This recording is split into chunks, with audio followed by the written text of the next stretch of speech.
Welcome to the Church Solutions Podcast, brought to you by JSL Solutions. The Church Solutions Podcast is designed to help equip you and your church in the use of technology and other tools and services. And now, here are your hosts, Steve Lacey and Phil Thompson.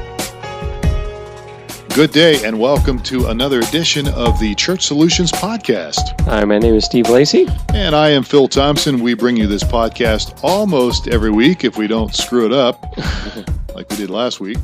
And we are a company that is called JSL Solutions, and we do tech-related stuff for churches. Ministries, yes. Yeah. And like streaming video.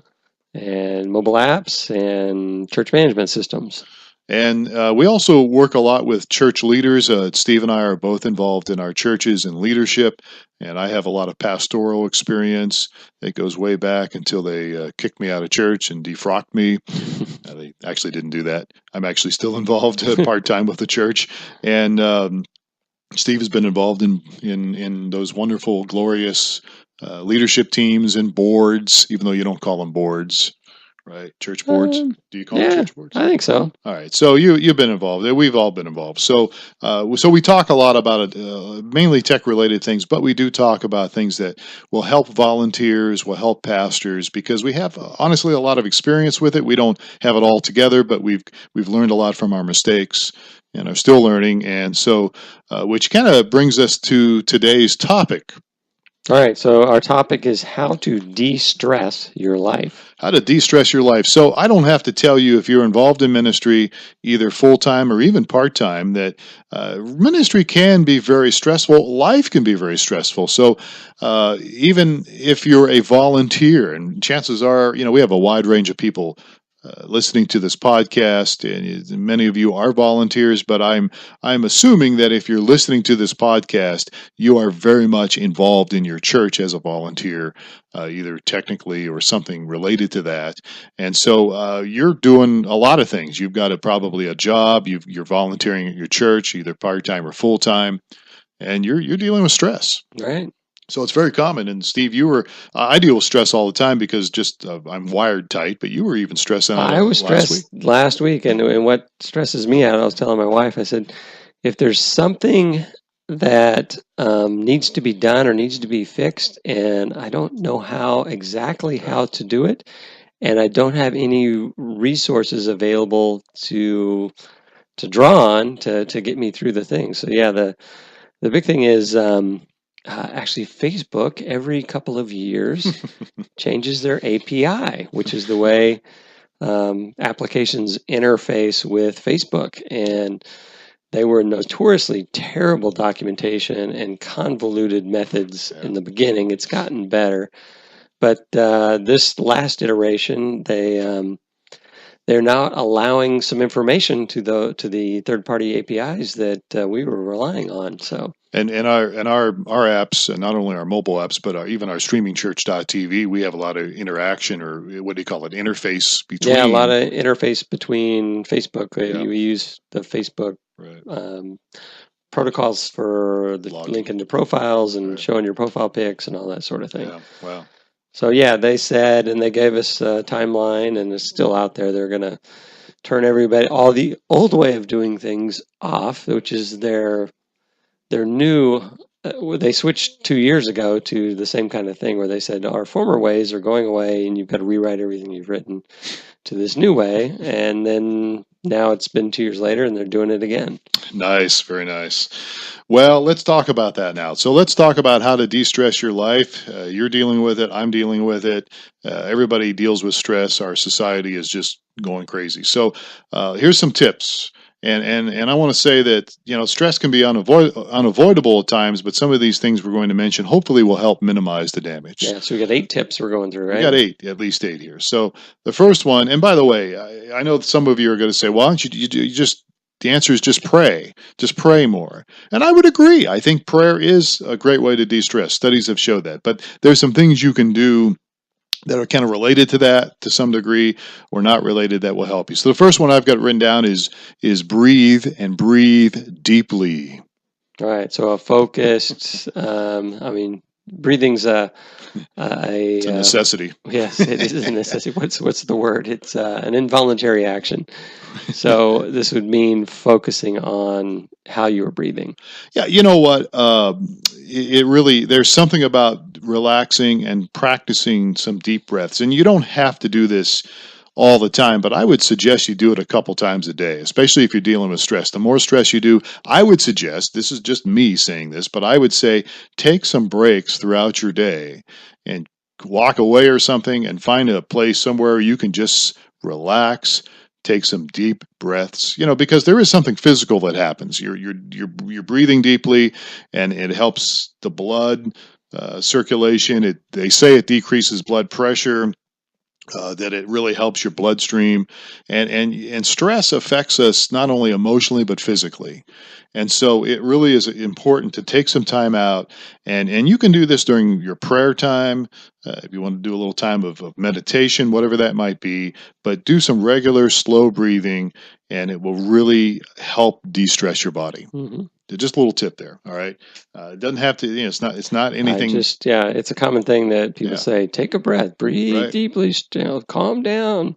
Yeah. So it does make sense. I actually saw, my wife was watching a program last night, and one of the guys grabbed the other person and said, you need to breathe deeply and relax. Well, and there's a lot of, in Christian circles, well, that's New Age meditation. That's New Age. Well, you know what? I don't care what you want to label it. It's a healthy thing to do. Just breathe deeply. Don't worry about what other religions are doing. All right. So the second one is take vacation, something you're going to do very soon here. Yes, I am. So it'll probably raise your stress level. But it probably will. But you know what? A change of scenery really does clear the mind. And here's the deal. There's a study somewhere, and I don't have it in front of me here, but there was a study done that Americans, of all the countries in the world that are developed countries, Americans are the ones that take the least amount of vacations. Oh, yeah. We're workaholics by nature, and it's just not healthy. I can remember when I started a church myself with some other people in Kansas years ago. I rarely took vacations, at least anything extended. I did take a couple breaks during the week occasionally, but I spoke for the first 2.5 years every Sunday, and some of those were multiple services. Not a good thing to do. Unhealthy.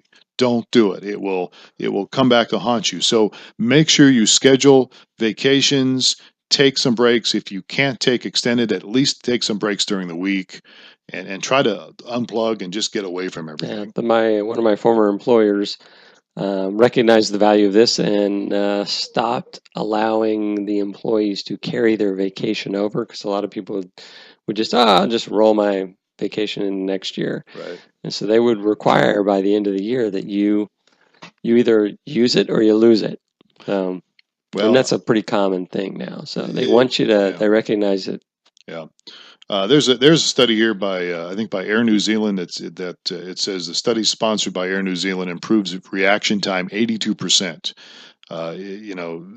Provided that you ignore your emails and allow yourself to have some time to kind of disengage and unwind. Yeah, so that will be my challenge. But although this coming vacation, I'm going to be forced to be disconnected. So if any of our customers have tech-related problems and I can't handle it, you're up a creek. No, we have other people. We have others. We have other people here that you can rely on. Nathaniel and some other guys. So we'll be fine. We will. I'm confident of that. So let's move on. Here's something that I found very interesting, and according to this study, that a 2000 study has found that Americans have only 2 close friends with whom they confide their deepest concerns, and that's down from 3 friends 20 years ago, which leads us to our next point: make new friends. But I've got 648 Facebook friends.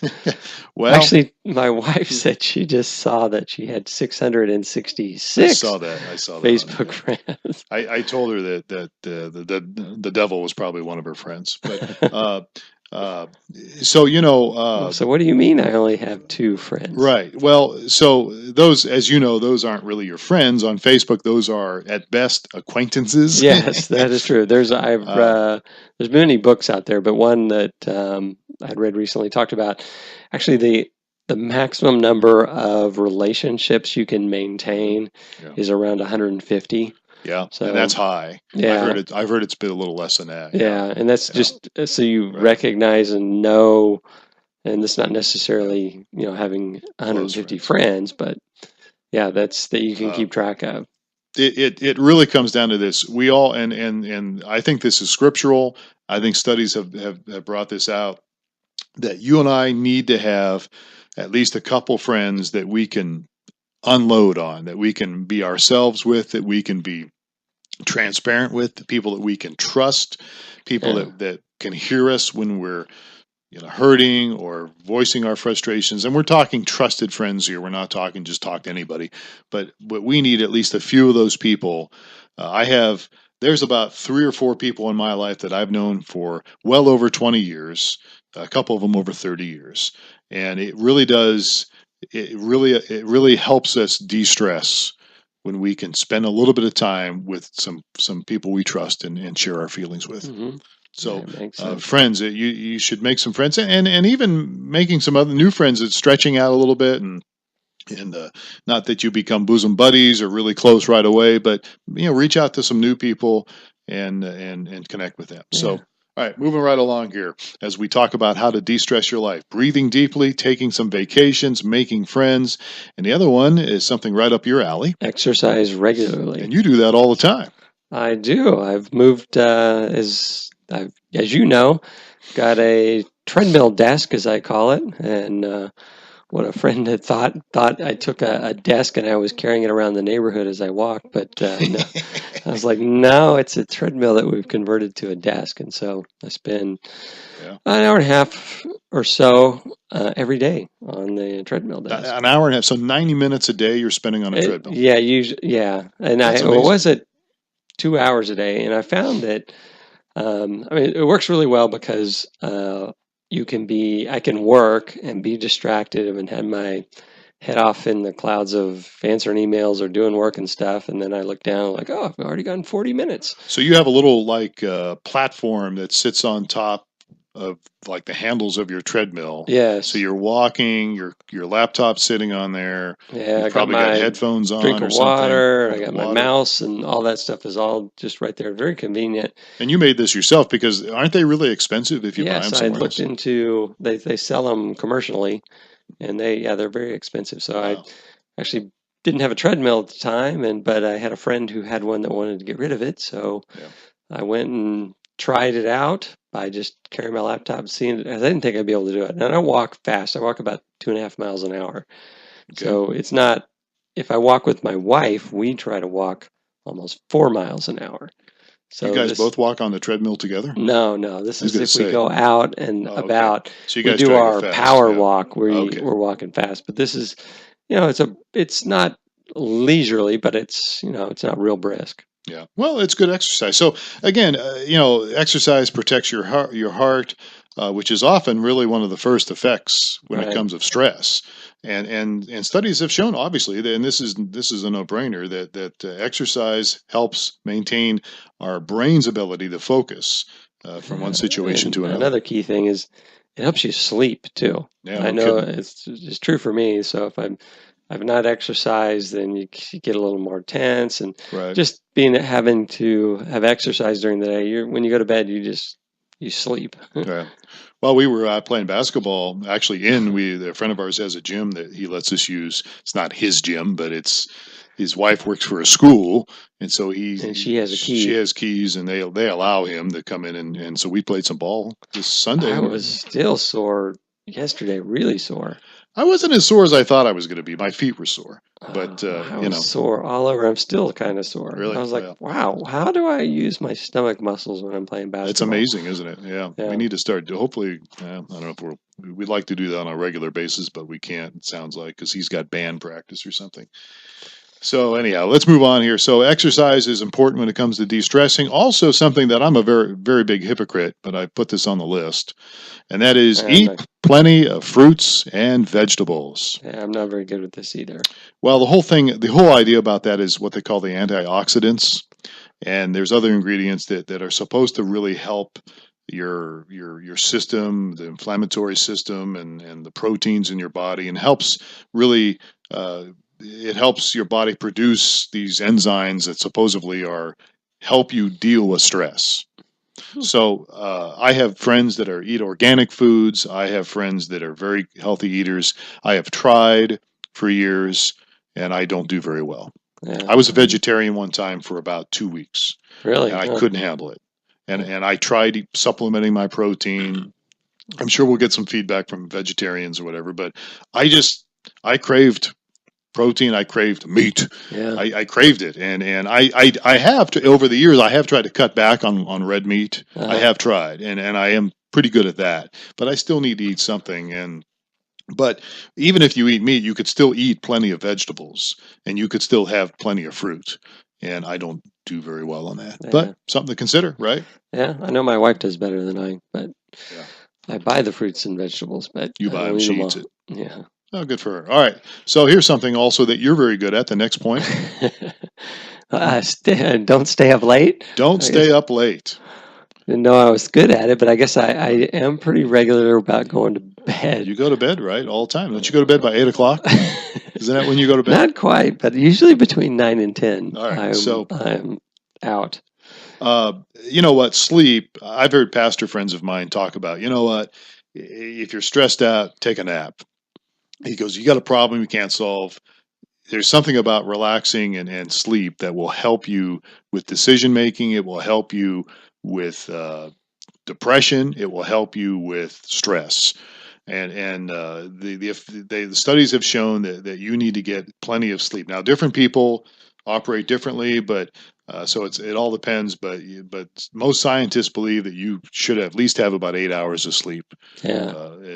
And again, this has to do with your metabolism and all this stuff. But studies have shown that it will decrease your stress, and it will help you process stress better when you're up against things. And it's physically, I think it affects us physically, it affects us emotionally. And again, as we talk about de-stressing your body here, remember, we're not just talking about emotions. We're talking about your physical body here. And one of the keys that I was listening to people talk about this, and one of the things that you can do if you have trouble falling asleep or getting to sleep at 9 to 10 o'clock at night is turn off screens and electronics 2 hours before you plan to go to bed. So, in other words, get off the computer. Get off the computer. Get away from the TV. Get away from the iPad. Yeah, because it's interesting how I'm sure in America people's sleep times are dictated by when shows end. Yep. So it used to be when people would get on the phone and call their relatives was when shows end or during commercials, this sort of thing, which is just kind of ridiculous that the show dictates how late you're going to stay up. So, Well, but of course now with technology the way it is, you can DVR some of those shows too. You can, but then you're like, I want to get through this thing. Right. I'm really tired, and I ought to go to bed, but I want to see what happens to. Well, exactly, and there are things now. Voted off the island. Netflix has got a lot of these shows that they released a whole season.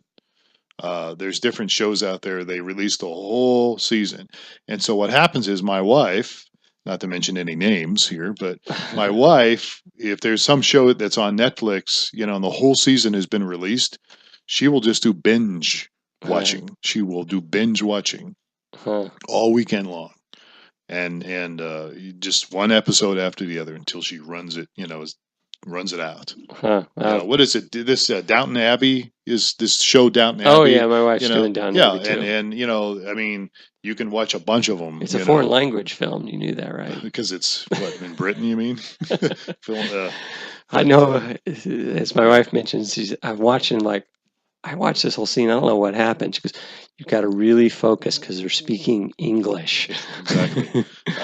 Well, and my wife's very discouraged now because the new episodes won't come out till next year. I guess January of next year. So anyhow, so don't stay up late. So we're talking about de-stressing your life. And by the way, you have any tips on this stuff? You can always email us. And let us know about that. Support at StreamingChurch.tv. We'd love to hear from you, or maybe you disagree. So so far we've talked about taking time to take some breaks and breathe deeply, to take vacations when you should, and really unplug during those vacations. Make some new friends, exercise on a regular basis, eat plenty of fruits and vegetables. I would say healthy eating, and then don't stay up too late. Get some rest, get plenty of sleep. And then here's something that's kind of I think has to do with well, it doesn't. I put this on here because it's not just your job, but it also is other things, and that is do what you love. Yeah. So Do what you love. this is a hobby or a passion that you may have. Yeah, it could be your job. I mean, if you're fortunate enough to be able to, you know, get into a position that the kind of work that you love to do, then go for it. I've, sometimes that's impractical. It just depends on the income and the whole situation you're up against. But if you can find a job that you really love, and you can get into it, it will obviously make your life a lot less stressful. I was in broadcasting, Christian broadcasting, for many, many years. I worked a lot of hours, did a lot of crazy stuff, and my stress was very minimal because I loved doing it. And it was the same way with church work. I was always doing church work, and then when I transitioned out of broadcasting into full-time church work about 20 years ago, it was less stressful, even though, again, I put a lot of time and hours into it. However, let me say this. You still will deal with stress. I loved working with you and StreamingChurch.tv, and I love working with my church part-time, but it still can be stressful if you don't do these other things we talked about. Right. So, my hobby when I was pastoring, even though I loved it, my hobby also that helped me de-stress was off-roading. I had this Jeep, and I connected with other people that had Jeeps, and not just Jeeps, but off-road vehicles that maybe weren't the Jeep brand, but some other brand. And we started to build them up more, to make them more, adding accessories and lift kits and bigger tires. And as you know, Steve, anytime you modify something, you probably have to modify another part. Yeah, and there's that next thing. And you're into race cars. Well, not really race cars. You're into muscle cars. I'm into muscle cars. It's been a passion when I was in high school and college, and kind of had to put it on the back burner through kids and stuff. But now I'm getting back into it. So you got a Mustang, and you're starting to soup it up. Yeah, I'm starting to. Yep. Yeah. Get any flack from your wife on that, by the way? No. She's well, you let her buy whatever she wants. Right? No, we have a budget. We call it the Tina Fund Money, and then I started a Steve Fund Money, which I've never had. Wow. So, yeah. So really, having, if you're fortunate enough to really embrace it, and I want to talk to some people out here listening right now. If you're in pastoral ministry and you're really stressed out or freaked out right now or whatever, very disgusted or very just disillusioned, I would take a break for a little bit and maybe think a little bit about, why did you get into this?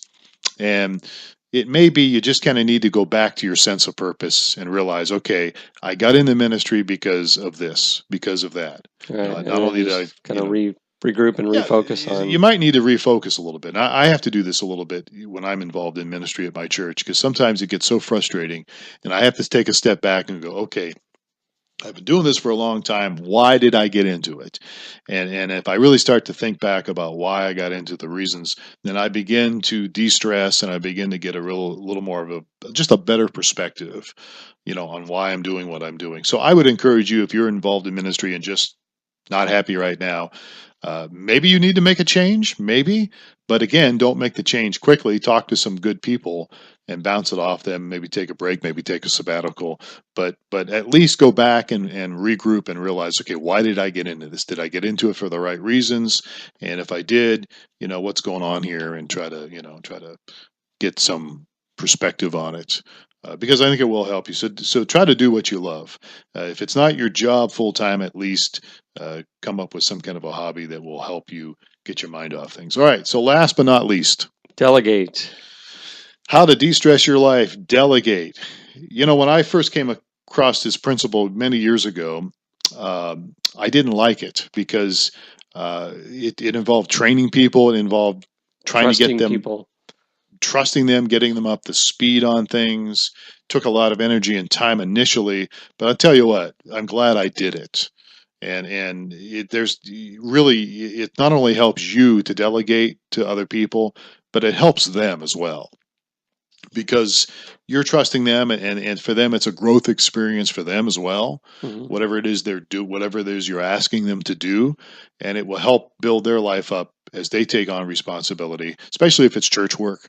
It will help them, and it'll help you too, because as you said, it takes a while sometimes if you're not used to delegating to really realizing, okay, I'm going to put a little energy and time into this or into this person or persons, but it helps you as well, and it helps you build trust in your life. And I have found too that when I'm trying to delegate something to somebody, a lot of times when I go back to the whatever the task is, I realize, oh, wait a minute, maybe there's a better way to do this.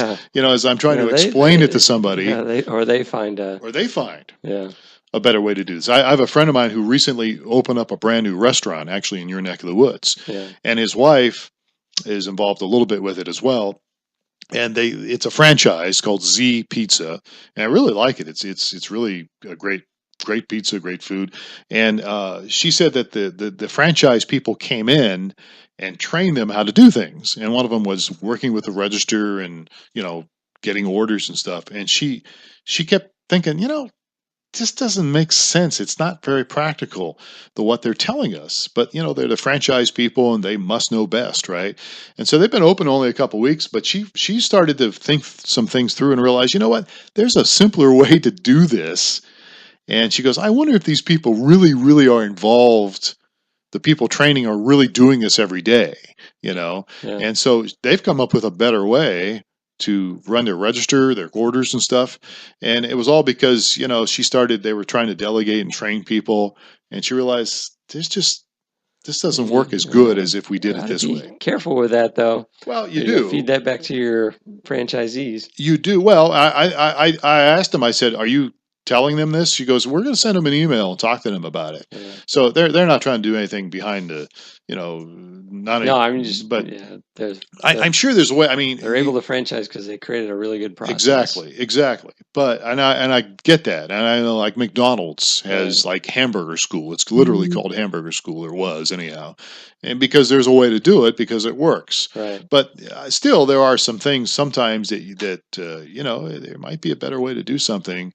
You need to bounce it off the right people. But anyhow, you get what I'm getting at. So anyhow, how to de-stress your life. I hope that you'll take some of these things and maybe apply them to your life. If you have something you need to add to them or something you maybe disagree with, by all means, we'd love to hear from you. You can send us an email, support@StreamingChurch.tv, and we're also available on iTunes, right? Yes, you can find us on iTunes. So just search Church Solutions Podcast on iTunes. Give us a review. Give us a rating. You can subscribe to it. Or you can find us where else? Where can this be NewMediaMinistries.tv. Okay. And then we're also on YouTube. We have an audio version of this on YouTube, which is just look for StreamingChurch.tv for YouTube. Used to be on my other YouTube channel, which was Phil Thompson Live, but because Google's kind of a pain in the butt, we just started a new YouTube channel, StreamingChurch.tv. So we'd love to hear from you. And but please, whatever you do, try to stay away from stress. Try to de-stress your life, and try to be able to don't let yourself get so wound up, because it will affect you physically as well as emotionally. So all right, Steve, thanks so much, and we will be back for another edition of the Church Solutions Podcast next week. In the meantime, you have yourself a great day. God bless, and we will catch you next time.